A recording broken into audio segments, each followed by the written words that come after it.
En 1982, una niña de 11 años fue secuestrada a plena luz del día en este campo de béisbol en Marshallville, Ohio. Cuando su cuerpo medio descompuesto apareció una semana más tarde, los investigadores esperaban que estas fibras naranjas en forma de triángulo halladas en el lugar les llevarían hasta el asesino.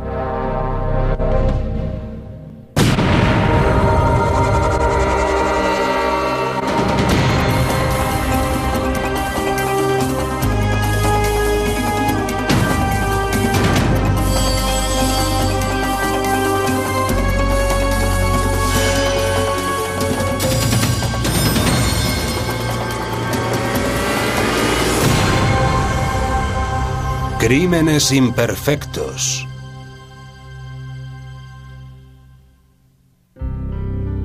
Marshallville, Ohio, es una pequeña comunidad agrícola con una población de poco menos de 750 habitantes.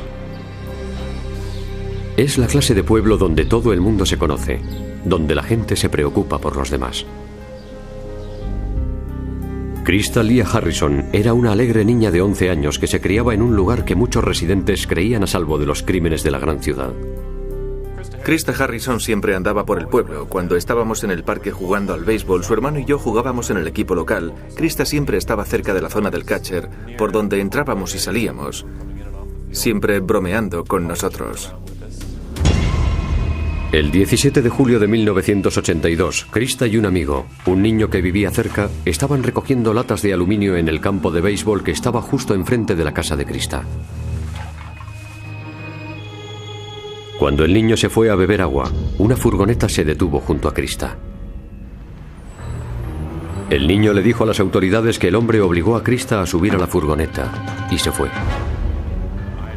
Yo llevaba en el cuerpo de policía 10 años cuando ocurrió todo esto y nunca había visto nada igual. Nunca.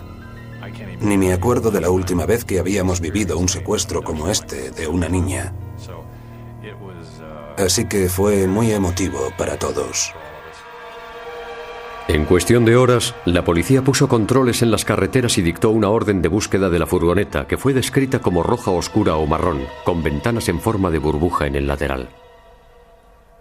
El amigo de Krista describió al secuestrador como un varón blanco de entre 25 y 35 años, con pelo oscuro rizado y con bigote. Los voluntarios registraron toda la zona nada más producirse el secuestro. Por tierra, por aire y también por los ríos y estanques locales. Todo ello sin éxito. Esperábamos una llamada telefónica pidiendo un rescate a los padres, así que hicimos los preparativos para grabar las llamadas. Les instalamos unas líneas separadas para que las usaran y así no tuvieran el teléfono ocupado, a la espera de esa llamada pidiendo un rescate que nunca se produjo. 6 días más tarde, en un campo desierto a las afueras del pueblo, unos cazadores hallaron los restos medio descompuestos de una niña. El cuerpo estaba parcialmente envuelto en una bolsa de plástico transparente. Junto al cadáver, los investigadores encontraron unos pantalones vaqueros de hombre, una camisa a cuadros y un par de guantes de cuero negros. A pocos kilómetros de ahí, un equipo de búsqueda encontró un mechón de pelo humano, una toalla de playa y una caja de cartón manchada de sangre. Las pruebas forenses confirmaron que el cadáver era de Krista Harrison. El señor Gerald Harrison llegó un poco después que yo y le dijimos a Gerald, después de que yo no pudiera identificarla porque el cuerpo estaba medio descompuesto, así que le dije a Gerald, acuérdate de Krista tal y como era. La autopsia reveló que Krista había muerto estrangulada y también había sufrido agresión sexual. En el pelo de Krista, en su ropa y en la toalla de playa que había cerca del cadáver, los científicos forenses advirtieron unas extrañas fibras naranjas. Vi fibras, varias fibras que resaltaban mucho. Eran unas fibras de un naranja chillón. El científico forense Jeffrey Lynn ya había visto estas fibras con anterioridad. 8 meses antes, unas fibras similares fueron halladas en el cadáver de Tina Harmon, de 12 años, que había sido violada y asesinada en un pueblo cercano. Me pareció asombroso ver en Krista Harrison las mismas fibras que había visto en Tina Harmon. En el caso de Tina Harmon, las fibras eran tan extrañas y había tal cantidad que ya nos pareció algo importante. pero cuando las vi en Krista Harrison supe que teníamos algo muy importante. Pero había un problema. El hombre condenado por el asesinato de Harmon, Herman Ray Rucker, estaba bajo custodia policial en el momento en que Krista Harrison fue asesinada. Rucker estaba cumpliendo cadena perpetua por ese crimen. Las pruebas contra Rucker eran en gran medida circunstanciales, ya que los investigadores no habían logrado relacionar a Rucker con las llamativas fibras naranjas. Ahora los investigadores se preguntaban si se había condenado al hombre equivocado por el asesinato de Tina Harmon. De ser así, un asesino en serie andaba suelto por los campos de Ohio.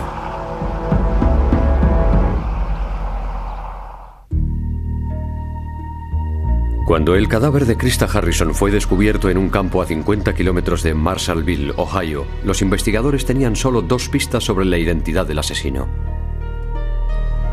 Primero, un testigo dijo que el secuestrador conducía una furgoneta marrón con ventanas en forma de burbuja en el lateral. Segundo, había una cantidad inusual de fibras naranja en el pelo de Krista Harrison y en la toalla de playa hallada cerca de su cadáver.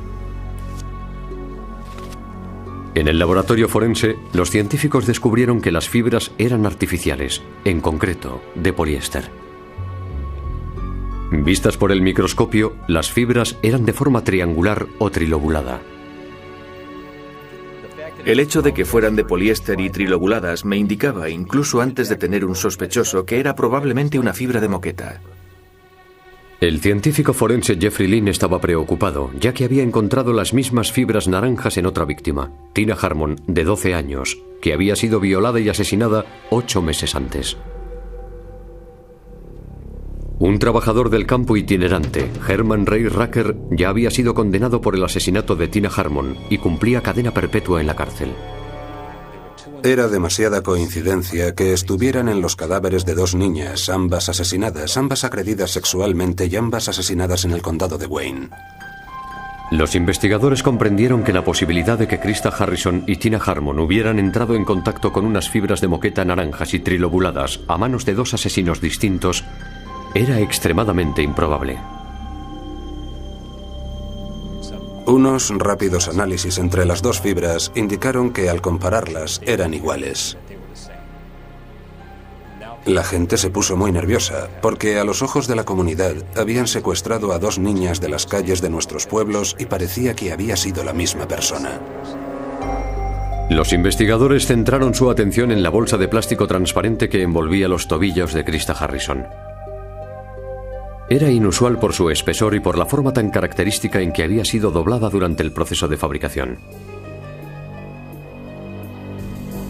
El agente especial del FBI, Bill Callis, tenía que encontrar el origen de esa bolsa de plástico. Le siguió la pista hasta un fabricante en Pioneer, Ohio. La bolsa hallada sobre Krista Harrison era del mismo espesor, tamaño y forma y había sido doblada de la misma forma que las bolsas fabricadas para una línea de asientos de cuero negro, hechos a medida para furgonetas. Los asientos se vendían exclusivamente a través de un catálogo de venta por correo de la empresa Sears & Roebuck. La caja de cartón utilizada para transportar el cuerpo de Krista Harrison era inusual porque tenía forma de L y fue identificada con toda certeza como el contenedor de envío de esos mismos asientos de cuero negro para furgonetas. El siguiente paso era repasar los archivos de Sears para identificar a todos los residentes de Ohio que habían comprado esos asientos de cuero negro en los meses previos al secuestro de Krista. El siguiente paso era, como no, ir a ver a esas personas e interrogarlas para establecer si podían ser o no posibles sospechosos de nuestro caso. Solo había 32 personas en el norte de Ohio que habían pedido estos asientos de cuero. Pero ninguno de ellos tenía una furgoneta color rojo, teja o marrón, con esas ventanas en forma de burbuja en el lateral tan claramente descritas por el testigo. El asesino de la moqueta naranja seguía suelto.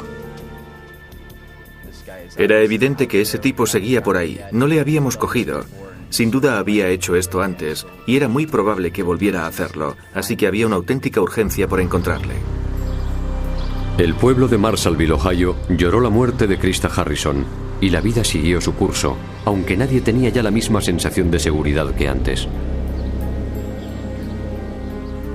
Pasaron las semanas, luego los meses.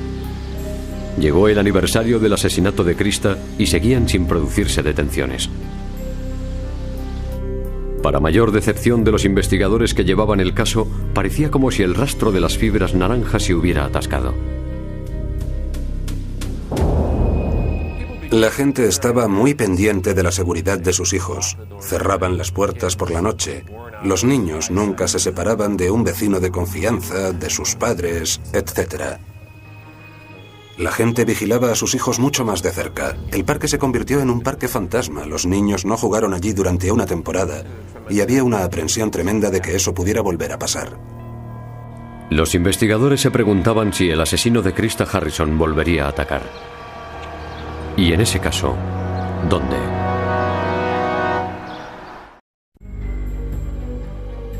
El asesino de Krista Harrison había dejado tras de sí un rastro de pruebas físicas. Los investigadores sabían que había pedido unos asientos de cuero negro de un catálogo de Sears porque la bolsa que los cubría y la caja de cartón de ese envío fueron halladas junto al cuerpo de Krista. También sabían que el asesino tenía una moqueta con fibras naranjas trilobuladas en su furgoneta o en su casa. Ahora solo les faltaba un sospechoso. Las fibras se las había dejado ahí al criminal, pero no teníamos la segunda parte de la ecuación. Teníamos que cotejar esas fibras con las fibras en posesión de un sospechoso o un criminal. La policía tardó un año entero antes de que surgiera la oportunidad que necesitaban y surgió de la fuente más inesperada. A 80 kilómetros de donde fue secuestrada Krista Harrison, la encargada de una gasolinera, una mujer llamada Debbie, estaba pintando una pared exterior cuando fue secuestrada a punta de pistola. No te muevas, ven conmigo. La llevaron a un paradero desconocido y durante las siguientes horas le afeitaron la cabeza.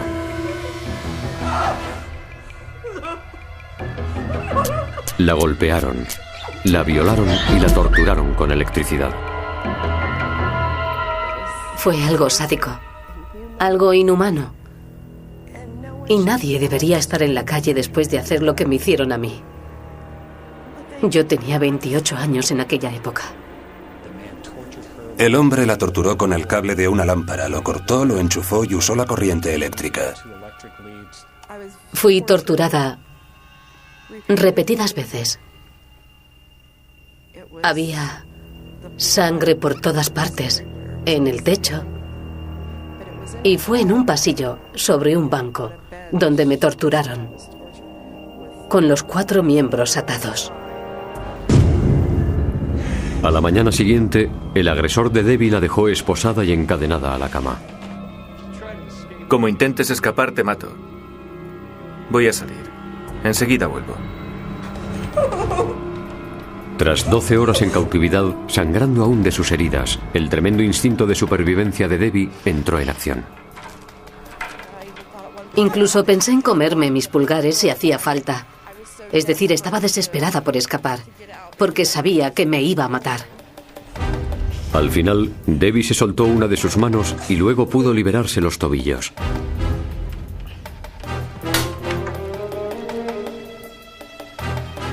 Ya solo le quedaba el proceso tremendamente doloroso de intentar sacar su otra mano a través del marco metálico de las esposas. De forma milagrosa, lo consiguió. Cogió una bata y huyó. Una vez fuera, Debbie no tenía ni idea de dónde estaba. Así que acudió al único sitio que se le ocurrió en busca de ayuda. Miré al cielo y dije, Dios, necesito una señal, necesito ayuda, no sé dónde estoy. Y un caniche ladró, así que fui a esa casa y había una mujer maravillosa, la señora Smith.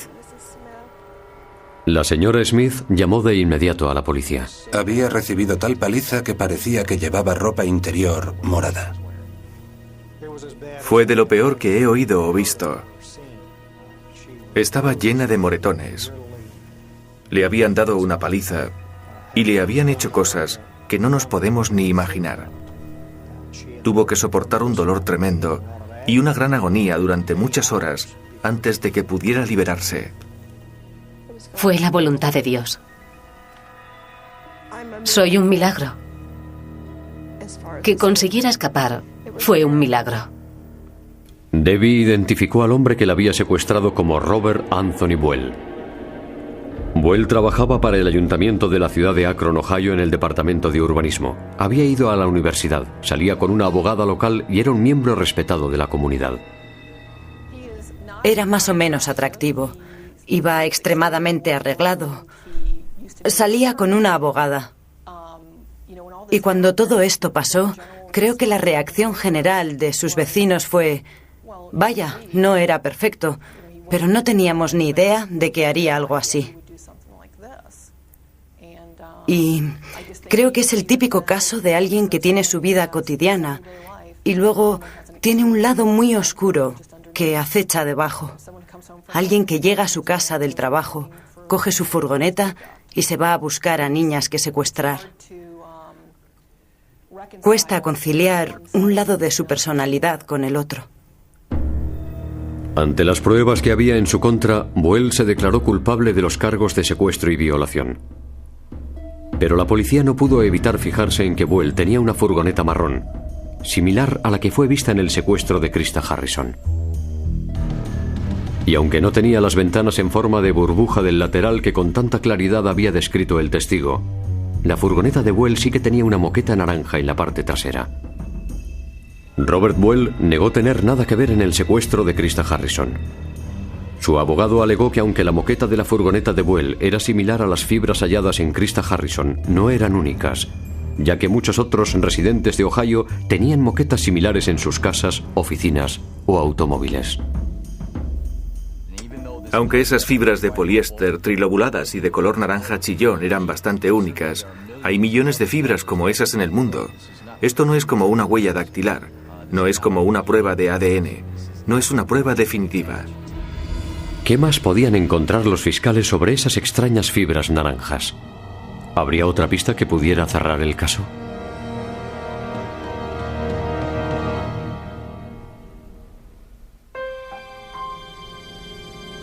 Un año después del asesinato de Krista Harrison de 11 años, la policía por fin tenía un sospechoso, Robert Buell, de 43 años, empleado del ayuntamiento de Akron, Ohio. Había sido detenido por secuestrar y violar a una encargada de una gasolinera que escapó tras 12 espantosas horas de tortura.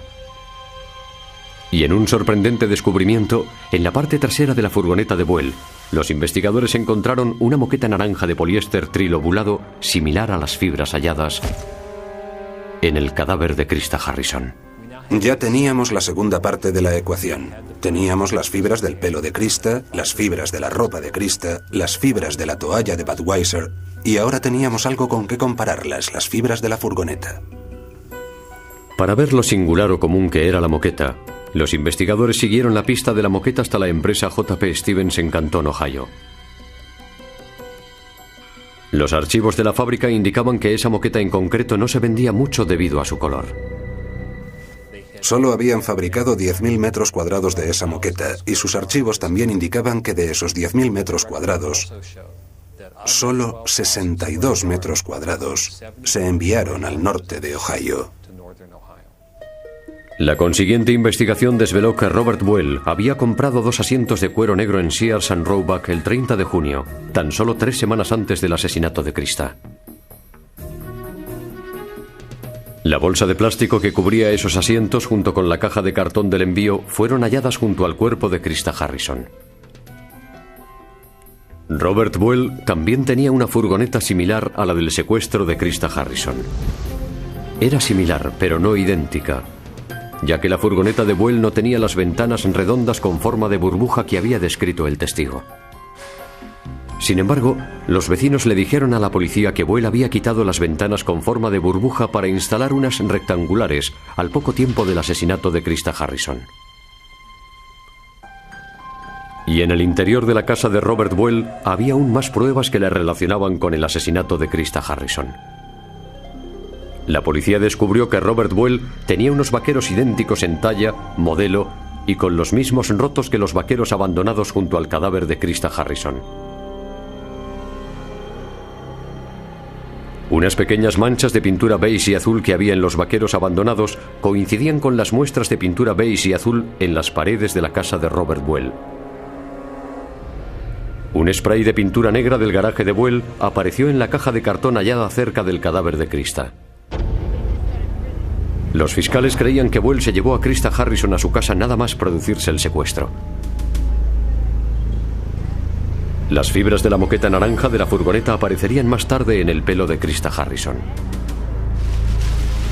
Después de asesinarla, Buell metió el cuerpo de Krista en la bolsa de plástico de uno de sus asientos nuevos.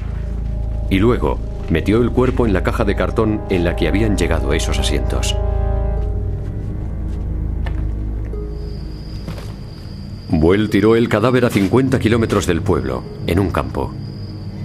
Un poco más allá, Buell abandonó los vaqueros y la camisa que había llevado puestos. El análisis de los huesos indicó que el cuerpo había estado sometido a temperaturas extremadamente altas durante bastante tiempo. Un indicio de que el cadáver pasó varios días en el vehículo antes de ser abandonado en el campo. Robert Buell no se imaginaba que las inusuales fibras de la moqueta naranja de su furgoneta, unidas a la capacidad policial para seguir la pista de la bolsa de plástico y la caja de cartón, supondrían su fin. El 4 de abril de 1984, un jurado declaró a Robert Anthony Buell culpable de secuestrar, violar y asesinar a Krista Lia Harrison de 11 años, y fue sentenciado a morir en la silla eléctrica. Herman Ray Rucker, el hombre condenado por el asesinato de Tina Harmon, recibió un nuevo juicio, ya que las mismas fibras naranjas y trilobuladas fueron descubiertas en ese escenario del crimen. Rucker acabaría siendo absuelto. Los fiscales creen que Robert Buell pudo haber participado en el asesinato de Tina Harmon. Pero Robert Buell lo niega y no se han presentado cargos. Los investigadores coinciden en que, de no haber sido por el valor, la perseverancia y el instinto de supervivencia de Debbie, Robert Buell jamás habría sido apresado.